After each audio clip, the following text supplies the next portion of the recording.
Assalamualaikum warahmatullahi wabarakatuh. Perkenalkan, kami dari kelompok 10 kelas PPBA akan menjelaskan materi tentang komunikasi efektif. Pada materi kali ini akan dibahas oleh teman-teman saya dengan saya sendiri, Talita Sabrina Prawidya Majid sebagai moderator,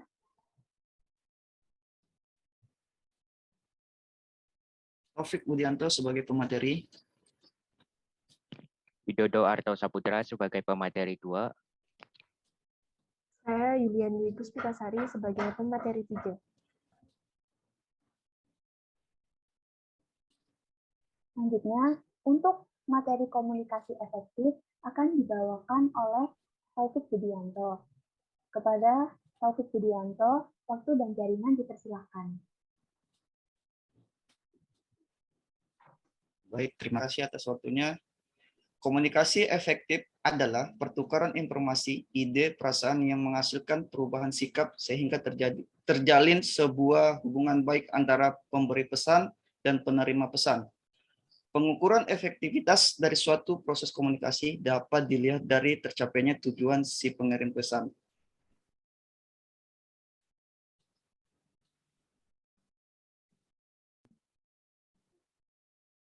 Baik, selanjutnya untuk materi komunikasi antar pribadi akan dibawakan oleh saya sendiri. Komunikasi antar pribadi atau sering disebut komunikasi interpersonal adalah komunikasi yang terjadi antara dua orang atau lebih yang biasanya tidak diatur secara formal. Dalam komunikasi interpersonal, setiap partisipan menggunakan semua elemen dari proses komunikasi. Elemen-elemen yang dimaksud adalah sumber, komunikator, pesan, media, komunikan, umpan balik, dan efek. Baik, terima kasih. Untuk komunikasi negosiasi akan dibawakan oleh Taufik Budianto. Baik, terima kasih atas waktunya. Komunikasi negosiasi adalah komunikasi timbal balik yang dirancang untuk mencapai tujuan bersama. Negosiasi memiliki dua arti, proses tawar-menawar dengan jalan berunding untuk memberi atau menerima guna mencapai kesepakatan antara satu pihak dan pihak lainnya.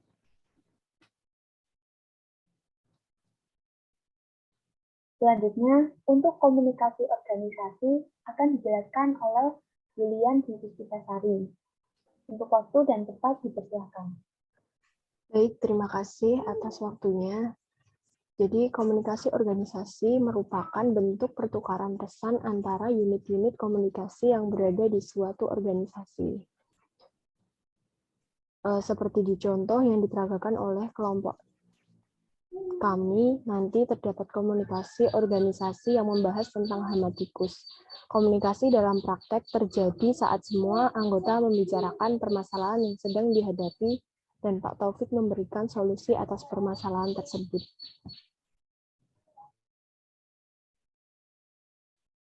Selanjutnya, untuk komunikasi verbal dan non-verbal akan dijelaskan oleh Widodo Arto Saputra.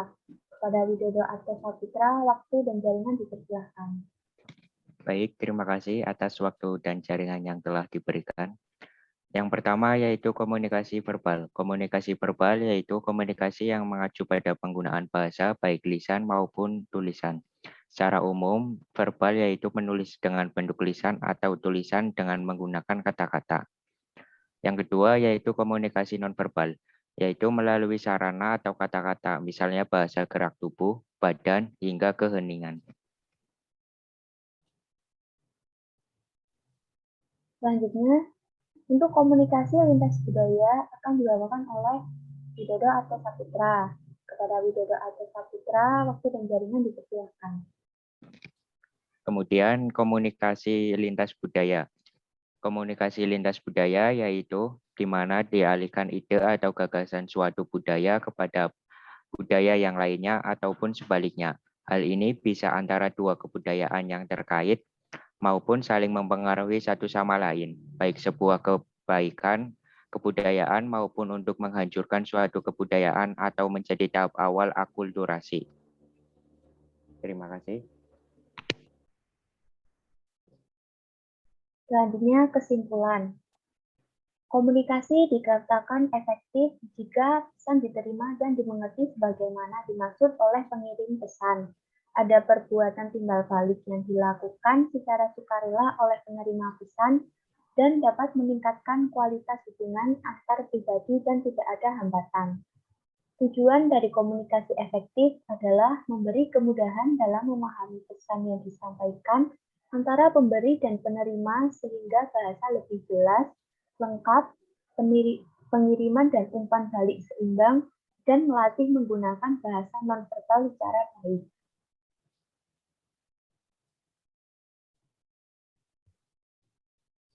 Selanjutnya, kami akan mensimulasikan contoh dari komunikasi efektif. Aduh, panas banget nih. Lian, ini istirahat dulu. Panas, Bu Talita, aku tak ikut istirahat di sini, nggih. Iya, Bu. Ini, Bu, minum dulu. Pasti kehausan. Seger ya, Bu Talita. Matur suwun, nggih. Sami-sami, Bu Lian. Ngomong-ngomong, lagi apa sih, Bu? Kok sampai sekarang belum istirahat? Ini loh, Bu, tanaman padi saya itu yang bagian tengah ada kerusakan. Oh, yang bagian tengah. Sama, Bu. Punya saya juga banyak yang mengalami kerusakan. Kira-kira kenapa ya, Bu? Kok padinya bisa rusak gitu? Wah, saya juga kurang tahu, Bu Lian. Soalnya kayaknya ini baru semingguan ini rusaknya. Oh iya, kita kan ada kelompok tani. Gimana kalau kita menghubungi Pak Widodo? Ide bagus itu, Bu. Bentar, saya tak telepon Pak Widodo dulu. Iya, Bu. Halo, Halo Mbak Yulian. Pak Widodo, nembe sibuk mboten nggih? Alhamdulillah sehat. Sedang longgar nih Mbak Yulian. Oh nggih, Pak. Niki kula kalih Bu Talita niku wonten keresahan. Pak Widodo saged mriki mboten? Nggih sakit Bu. Neng saya langsung ke sawah aja ya Bu. Nggih, Pak. Kula tenggo nggih. Nggih Pak, nggih Bu. Ini saya langsung ke situ. Nggih. Nggih.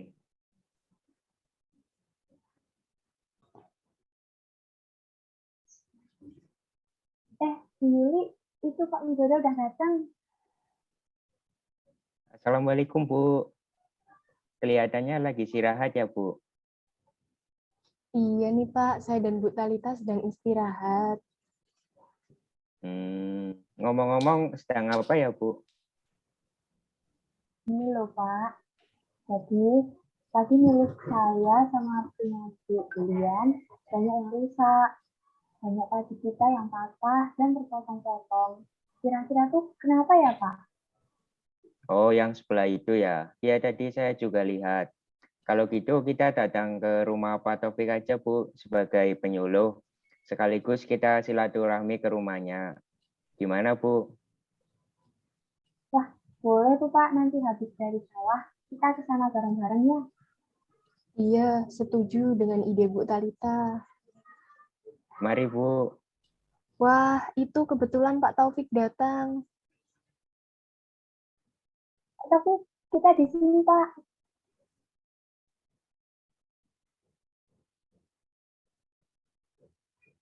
Mari Pak. Assalamualaikum Bapak-Bapak, Ibu-Ibu. Waalaikumsalam warahmatullahi wabarakatuh Pak Taufik. Bagaimana kabarnya Bapak Ibu?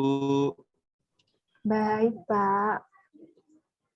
Baik, Pak. Alhamdulillah. Alhamdulillah Pak Widodo, saya dapat bantuan motor dinas dari Dinas Pertanian. Sedang apa ini Bapak Ibu berkumpul di sini nih? Jadi ini Pak Taufik. Ibu-ibu tadi kan nelpon saya untuk datang ke pondok mereka. Nah, setelah sampai di sini, kami diskusi tentang masalah padi yang mereka tanam itu milik Bu Talita dan Ibu Yuli ada kerusakan Pak Taufik.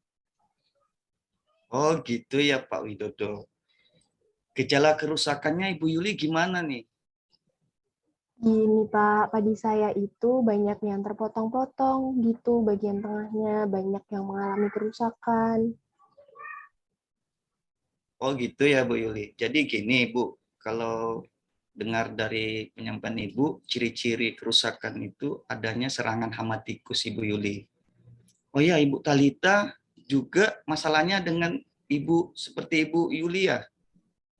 Benar, Pak. Masalah saya juga sama kayak Bu Yuli. Banyak padi yang sepotong-potong, terus jadi rusak sih, Pak.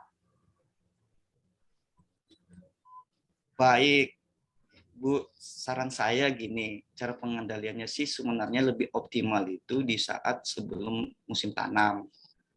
Nah, salah satunya itu kita salah satunya itu menggunakan sistem jajar legowo, terus bisa juga menggunakan dengan sistem kepeyokan, bisa juga menggunakan sistem sanitasi habitat. Nah, ini sebenarnya langkah-langkah yang bisa kita lakukan dalam pengendalian hama tikus, Bapak Ibu. Nah, salah satunya gini, Bu, sistem jajar legowo. Mungkin Ibu pernah dengar sudah sistem jajar legowo atau ada yang pernah dilihat yang menggunakan sistem ini, Bapak? Jadi gini Pak, kami sudah melakukannya, tapi menurut pendapat kami dengan sistem jajar legowo, otomatis adanya jarak tanam sehingga padi yang ditanam pun sedikit. Sehingga anggapan kami hasil panennya itu berkurang, Pak. Oh, baik. Nggih, Mas Pak Widodo. Jadi gini, Pak. Memang sih dalam anggapan selama ini tentang jajar legowo itu petani itu anggapnya kayak gitu. Tapi keuntungannya lebih banyak sih, Pak. Karena Bapak belum melaksanakan, karena itulah Bapak beranggapan seperti itu. Jadi gini, keuntungannya kayak gini, Pak. Jadi untuk keuntungannya itu pengendalian hamanya, khususnya hama tikus, itu salah satunya sistem jajar legowo ini menggunakan sistem jarak tanam tertentu, Pak. Jadi di sini ada ruang dan lorong yang terbuka sehingga nanti hama tikus ini tidak senang dengan kondisi kayak ada ruang terbuka karena seakan-akan tikus ini akan terawasi oleh predator-predator yang ada di sekelilingnya. Nah, sehingga kita juga sebagai petani dapat mengawasi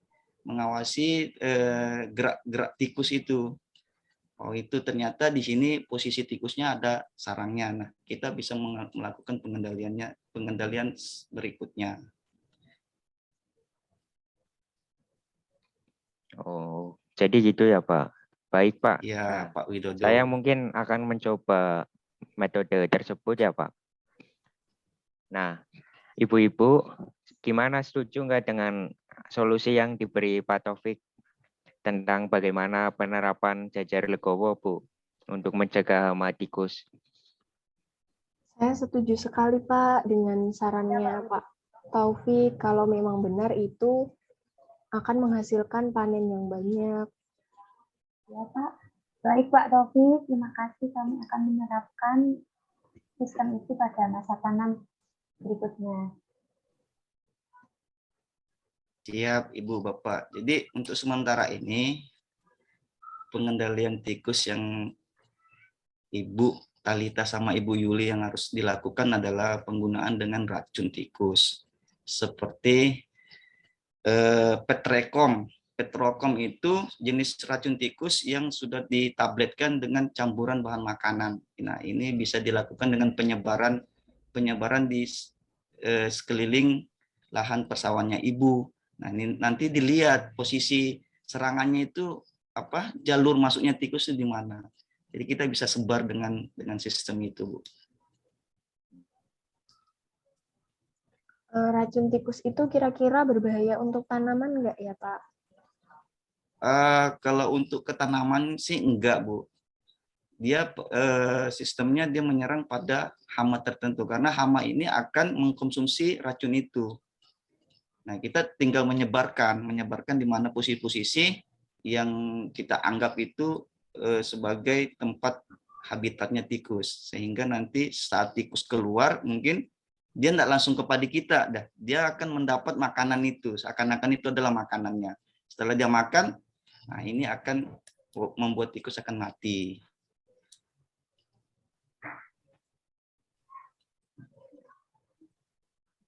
Baik, Pak. Terima kasih atas ilmu-ilmunya yang telah diberikan kepada kami.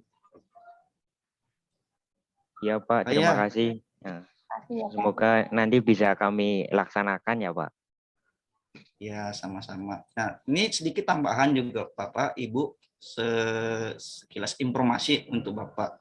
Terkait ada beberapa tadi yang saya sebutkan, kayak keropiokan itu sebaiknya kita lakukan sebelum musim tanam, Bapak Ibu. Karena kenapa? Lebih optimal, karena di saat belum musim tanam itu kita, Pak Widodo sebagai ketua kelompok tani bisa mengarahkan anggotanya berkumpul bersama-sama secara massal untuk melakukan keropiokan itu. Nah, sehingga kita akan bisa memberantas hama tikus ini pada sampai akar-akarnya, sampai ke sarangnya. Nah, sistemnya itu ya kita berburu tikusnya. Berburu tikusnya di mana saat kita dapatkan tikusnya kita bunuh, terus kita kumpulkan, terus kita akan mencari posisi-posisi di mana ada sarangnya. Nah, di mana ada sarangnya itu kita akan melakukan mungkin bisa pengongkosan atau pengasapan. Terus bisa kita tutup atau kita melakukan secara manual gitu, Pak. Oh, kalau metode keropiokan kami sudah pernah, Pak. Terutama saya sebagai ketua kelompok tani sudah sering melaksanakan kegiatan keropiokan dengan para anggota kelompok tani. Nggih, Pak, baik. Nggih, Bapak-bapak, Ibu-ibu, itu salah satu sudah dilaksanakan, berarti tinggal kita bagaimana melihat lagi kondisi ininya, langkah-langkah yang berikutnya yang harus kita lakukan. Mungkin ini keropiokan ini satu budaya ya, kayak gotong royong gitu ya, Pak Widodo. Iya, Pak, kami dilakukan dengan cara sambatan, Pak, atau sukarelawan dari warga gitu, Pak. Iya, Pak. Gitu. Kami para petani juga melakukan sambatan itu untuk mengusir tikus. Oh, Pak. gitu ya, Ibu. Tapi mau izin ini, Bu, saya ini kan dari Kalimantan ini. Itu sambatan itu bahasa daerah sini, Bu, ya? Iya, benar, Iya, Pak. Pak. Oh, gitu ya. Sebenarnya sih kami juga dari Kalimantan juga ada sistem ini, kami budayakan juga di sana. Jadi saya itu sebagai penyuluh di sana, setiap musim tanam, terus setiap musim panen, itu kita gotong royong, tapi istilahnya di sana bahasa daerahnya ampuyul. Itu bahasa Dayaknya, Bapak. Nah, ternyata di sini juga dilakukan oleh petani sini, tapi dengan bahasa yang lain. Ya, alhamdulillah Kak, saya sebagai penyuluh bisa beradaptasi dengan bahasa-bahasa kosakata yang akan digunakan dalam pelaksanaan pertanian nanti ke depannya, agar saya bisa ngerti apa sih yang dimaksud ini, supaya tidak budaya-budaya ini saya bisa ikuti. Terima kasih Bapak Ibu atas informasinya. Kami, Pak, seharusnya yang terima kasih ke Bapak atas ilmunya. Iya, Pak. Terima kasih. Ini udah kewajiban saya, Pak, sebagai penyuluh di desa yang ditunjuk di desa Bapak-bapak ini. Nah, kemudian hari nanti apabila Bapak-bapak dapat kendala di anggota, terutama di kelompoknya Pak Widodo, maupun di bidang tanaman apa saja kayak hortik atau tanaman pangan, mungkin bisa hubungi kami. Nah, karena kami sebagai penyuluh mungkin tidak bisa langsung tercover seluruh permasalahan yang ada di desa Bapak, terkhususnya di kelompok tani Pak Widodo. Jadi mungkin itu, Pak. Kalau memang ada yang perlu Ibu dan Bapak pertanyakan lagi tentang pengendalian hama tikus ini, monggo Pak, silakan. Oke, Pak, baik, terima kasih. Nah, terima kasih juga atas ilmu dan waktu yang Bapak berikan tentang bagaimana metode pengendalian hama tikus pada tanaman padi untuk di wilayah kelompok kami, terutama pada sawahnya Ibu Talita dan Mbak Yulian. Gini Mas, sami-sami Mas. Jadi kalau memang udah nggak ada dipertanyakan oleh bapak-bapak ibu-ibu, saya juga ada kegiatan lain lagi di desa lain, kunjungan ke kelompok tani. Kalau gitu saya mohon pamit Bapak Ibu. Baik, Iya, Pak. Pak. Terima Saya kasih pamit yo. atas waktunya. Yo, Assalamualaikum Ibu Bapak. Waalaikumsalam. Waalaikumsalam warahmatullahi Hati-hati ya, wabarakatuh. Pak. Hati-hati Pak. Semangat untuk tugas di desa kami, Pak. Inggih, Bu. Makasih, Bu, semuanya. Pak.